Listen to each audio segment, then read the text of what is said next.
बात करेंगे तो सबसे पहले सर इस डॉग के बारे में बताइए, कौन सा डेंजा है और और कहाँ से आया है ये? देखिए, ये डेंजा है, अमृतसर से इसे मंगाया गया है। ये दो भाई हम बच्चा में ही लाए थे। दो ढेर हमारा अर्जुन है, सांप रखा करता था, जैसा कि आपको पता होगा। तो क्या कहा जाए, बिहार और उत्तर प्रदेश का सबसे ऊंचा घोड़ा है। तो हमारे YouTube चैनल बिहार चलवाज में दोस्तों, जैसा कि आपको पता है कि हम सोनपुर मेला में आ चुके हैं, और सोनपुर मेला एशिया का सबसे बड़ा पशु मेला माना जाता है। और इसी में आपको पशु से जो प्रेम करते हैं वैसे व्यक्ति यहाँ बढ़ चढ़ के हिस्सा लेते हैं। इसी के सिलसिला में सोनपुर मेला का एक अलग अपना पहचान है, लेकिन उसमें भी अपनी व्यक्तिगत खासियत से सुप्रसिद्ध हमारे साथ सीतामढ़ी से आए हुए, परिहार से आए हुए डॉक्टर साहब मौजूद है, जो अपने आप में मेला का आकर्षक केंद्र बने रहते हैं अपने पालतू जानवरों को लेकर। तो परिचय का मोहताज ये नहीं है, फिर भी आपको हम परिचय करवाते हैं। सर, पहले हमारे दर्शकों को आप अपने बारे में बता दीजिए कुछ। मेरा नाम डॉक्टर जितेंद्र यादव हुआ और परिहार सीतामढ़ी से हम आए हैं। जी, ये सोनपुर में आप कब से आ रहे हैं? 15 साल से हम सोनपुर आ रहे हैं। 15 साल से आ रहे हैं? लगभग 15 साल से आ रहे हैं। ये अश्व प्रेम कहाँ से जगा? ये तो माने खानदानी है, खानदानी जीन में ही है। अपने बाप दादा भी जानवर रखा करते थे जी। बीच में कुछ ऐसी परिस्थितियां आई जो जानवर रखना कम हो गया, फिर हमारा समय आया तो अपने दौर में हम लोग अपना रखना शुरू कर दिए। बिल्कुल। यहाँ जो भी चीज़ आप घोड़े में बात करें तो जैसा कि ये जाबाज घोड़े हैं, ये काफ़ी रेस भी लड़ चुका है और 11 से 12 रेस जीत चुका है। और आपको मुजफ्फरपुर मोतीपुर हरदी मेला जो है वहाँ का 2019 का प्रथम विनर है। प्रथम विनर भी रह चुका है। जैसे आप यहाँ जानवर लेके आए हैं, इससे पिछले साल भी आए थे, लगातार आते रहते हैं, तो YouTube पे जो भी आपका वीडियो है सभी इंतजार में रहते हैं सोनपुर मेला में कब डॉक्टर साहब का टेंट गिरे, जानवर आए कि हम वहाँ पहुँचे और वहाँ का लुत्फ उठाए जानवरों का। तो इसमें आपको क्या लगता है कि जो भी आपके पास यूनिक चीज़ है वो सभी आप ही के पास है या फिर और भी व्यक्ति आसपास में रखते होंगे? देखिए, जानवर तो यहाँ पर बहुत आते हैं जी, लेकिन हमारे पास जो होता है वो थोड़ा सा डिफरेंट होता है जी जी। हमारी कोशिश रहती है कि जनरल लोगों के पास जो जानवर है उनसे थोड़ा डिफरेंट रहे, थोड़ा डिफरेंट। जैसे कि आप देख रहे हैं, ये मेरा जाबाज जी, आ जाइए थोड़ा सा जी, करीब से मैं दिखा दूं इसे। ये मेरा जो जाबाज है जी, माने इसको क्या कहा जाए, बिहार और उत्तर प्रदेश का सबसे ऊंचा घोड़ा है।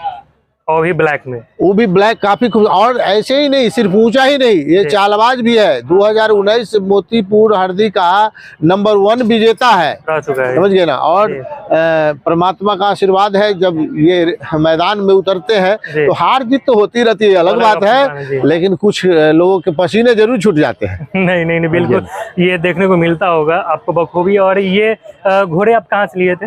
मैं इसे राजस्थान से लाया था। राजस्थान से? कितना वर्षों से लगातार आपके यहाँ बना हुआ? ये मेरा 4 साल हो गया मेरे यहाँ है। 2 साल का था तब लाए थे, अभी 4 साल हो गया, मेरा 6 साल का हो गया टोटल हो गया। जैसा कि ये बगल में आपको एक और ये जानवर है, ये आप कहाँ से लिए थे जानवर? ये आपको गुजरात से हम मंगाए हैं इसको। इसके बारे में पूछ रहे हैं? नहीं, घोड़े के बारे में। ये मेरा कोबरा है। इसका नाम? ये मेरा कोबरा है, इसका नाम इसका कोबरा है। इसके पहले मैं कोबरा सांप रखा करता था, जैसा कि आपको पता होगा। पिछले वीडियो के बारे में देखने के बाद जानकारी होगी, लेकिन प्रशासनिक दबाव के कारण हमको उसे हटा देना पड़ा। और उसके बाद हमको लगा कि मेरी जिंदगी में कोबरा शब्द का रहना जरूरी है। वैसे ही हमारी शौक है तो इस घोड़े को मैं राजस्थान से, मेरा एक मित्र है कल्याण सिंह, वो भेजे थे, मैं गया भी नहीं था, और इसका नाम कोबरा रखा। और ये घोड़ा कितने वर्षों का हो गया? ये घोड़ा आपको लगभग 2.5 साल का हो चुका है और रेस लड़ना चाहिए। अब चलता है, अच्छा चल रहा है। हाँ, तैयारी अच्छी हुई है। अब उम्मीद है कि इस साल नहीं तो आगे साल तक रेस फाइट जरूर करेंगे।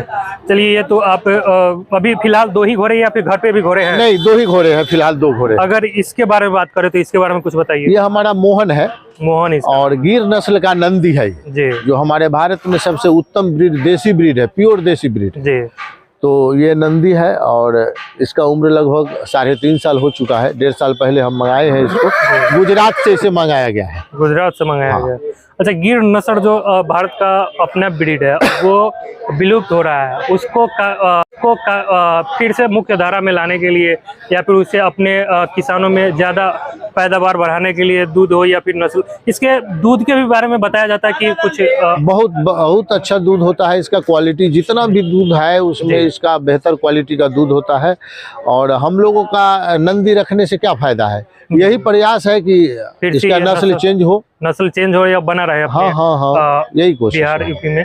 और जैसा कि आपके ये 2 घोड़े और नंदी के बारे में आपको दिखाई, भेड़ भी यहाँ पे देख सकते हैं। भेड़ हमारा अर्जुन है, और ये सोनपुर का विजेता भी रह चुका है, कई वर्षों तक रेस फाइट किया है, नेपाल में जाकर भी रेस जीता है ये, समझ गए ना। वैसे पिछले साल मंत्री जी का जो मेला हुआ था उसमें हमारी तैयारी अच्छी नहीं थी, इसीलिए थोड़ी फाइट नहीं हो पाया, लेकिन फिर इसको तैयारी कर रहे हैं हम लोग, फिर जहां लड़ाई होगी लड़ा जाएगा, देखा जाएगा। अच्छा, एक सोनपुर के बारे में ये रहता है कि यहाँ पिछले कई वर्ष पहले रेस हुआ था घोड़े का, लेकिन उसके बाद फिर वो रेस पटरी पे आ नहीं पा रहा है, इसमें कमी कहाँ दिख रहा है आपको? देखिए, सारे सवालों का जवाब देना संभव नहीं होता है। स्थिति यहाँ क्या है कि जो वर्तमान समय चल रहा है उसमें जितने भी किसान हो या जो भी शौकिया लोग हैं, सब लोग भी ये शौक को व्यापार में बदल दिए हैं। जितने भी लोग आए हैं सब चाहते हैं कि मेरा घोड़ा बिक जाए, गाय बिक जाए, कुत्ता बिक जाए, कुछ न कुछ आमदनी हो जाए। और रेस में कोई आमदनी होती नहीं है, रेस में तो सिर्फ नाम होता है, एक खेल है एक प्रकार का, समझिए ना। तो यही कारण है कि सब लोग मुनाफा के चक्कर में इस शौक को भूलते जा रहे हैं, जी, दिक्कत हो रही है। इस प्रश्न का जवाब इनसे ज्यादा सटीक कोई नहीं दे पाता। ये अंदरूनी बातें हैं जो ये खुल के बताए कि शौक दबता जा चुका है आमदनी के चक्कर में, लेकिन फिर वही आपको ये जानवरों में अश्व दिखाए, भेड़ दिखाए और नंदी दिखाए। इसके सिलसिले में मशहूर डॉक्टर साहब के पास कुत्ते भी अच्छे नस्ल के होते हैं, जो आपको पहले भी पता होगा। तो एक एक करके हम अगर बात करेंगे तो सबसे पहले सर इस डॉग के बारे में बताइए, कौन सा है, कहाँ से आया है ये? देखिए, ये डेंजा है, अमृतसर से इसे मंगाया गया है। ये 2 भाई हम बच्चा में ही लाए थे, 2 महीना का था तब हम इसको लाए थे, लेकिन दुर्भाग्य बदनसीबी थी, इसका एक भाई रंगा बिल्ला रहा नहीं इस दुनिया में। लगभग 4 महीना पहले ये डेथ कर गया। 4 महीना पहले जो है ये डिस्टर्ब हो गया, डेथ कर गया। इसका उम्र कितना होगा लगभग? इसका उम्र 2 साल हो गया है। 2 साल हो गया है। ये एक्चुअल में फाइटर डॉग, हम फाइट के लिए लाए हैं इसको, लेकिन फाइटिंग तो अलाउ है नहीं हमारे भारत में, आप डॉग फाइट नहीं करा सकते हैं। लेकिन इस तरह का यदि कोई होगा तो हम लोग लड़ाएंगे, चोरी चुपके लड़ाएंगे। बिल्कुल। अगर ये हमारी स्वीटी है, ये हमारी स्वीटी, ये जो है आपको, ये भी पाकिस्तानी बुल्ली ही है, और ये फीमेल है। ये हमारे मित्र है, वो इसको खरीद के लाए थे, तो परेशानी थी तो हमारे यहाँ रख गए, लेकिन हम तो फीमेल के शौकीन नहीं है, क्योंकि हम ब्रीडर नहीं है। मैं कोई भी जानवर रखता हूँ तो बिजनेस पर्पज से नहीं रखता हूँ कि बच्चा पैदा कराऊँ और उससे सेल करूँ, लेकिन है अपना, फिर भी स्टॉक के लिए है। और मित्र दे के गए। रंगा के मरने के बाद एक हमारे पास एक आया है, अभी 4 दिन पहले मेरा ये आया है। उसी की कमी को पूरा करने के लिए पाकिस्तानी बुल्ली का ये ब्रीड हम मंगाए हैं, और सेम टू सेम मेरा रंगा से मिलता जुलता चेहरा है, इसलिए हम डॉग को मंगा लिए। ये जो है आपका अभी 45 से 50 दिन का बच्चा है, मात्र 4 दिन पहले मेरे पास में आया है। जो भी ये जानवरों का शौक है, और ये शौक आपको ये काफी कॉस्टली पड़ता होगा जैसे कि बाकी अन्य व्यक्तियों से आप भिन्न इसीलिए है, जैसे आप थोड़ा देर पहले बात की कि ये मंगाए। और एक नीचे जो है देख रहे हैं मेरा चीकू है, ये चाइना के बॉर्डर से आया है, 1 साल हो गया, ये अब नहीं बढ़ेगा। ये थोड़ा सा हम लोगों का जो आम देहात गांव में जो डॉग होते हैं इससे अलग है, इसकी लंबाई चौड़ाई बस जितना बढ़ना। चिकू आजा बेटा, आजा, उठा बेटा। अब निकालने नहीं देंगे, हम दिखाने के लिए इसको खोले हैं, निकालना थोड़ा सा टफ हो जाता है क्योंकि परेशान करेगा, खेलेगा, पूरा कपड़ा गंदा करेगा। अभी आप लोगों से बातें कैसे हो पाएगी, समझिए ना।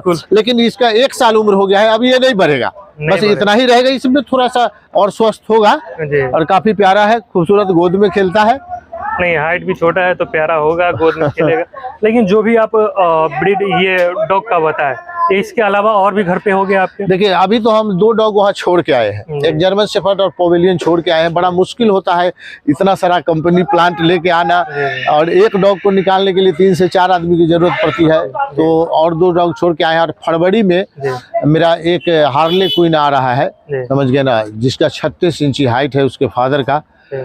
नेक्स्ट ईयर जब हम आएंगे मेला तो आपको जरूर देखने को मिलेगा। अगर फरवरी में आ रहा है तो क्या मंत्री साहब वाला रेस में मेला बस इसी तरह पिंजरे में कैद रहेगा, बच्चा रहेगा छोटा सा, एकदम फरवरी में हर हाल में आ जाना है उसे।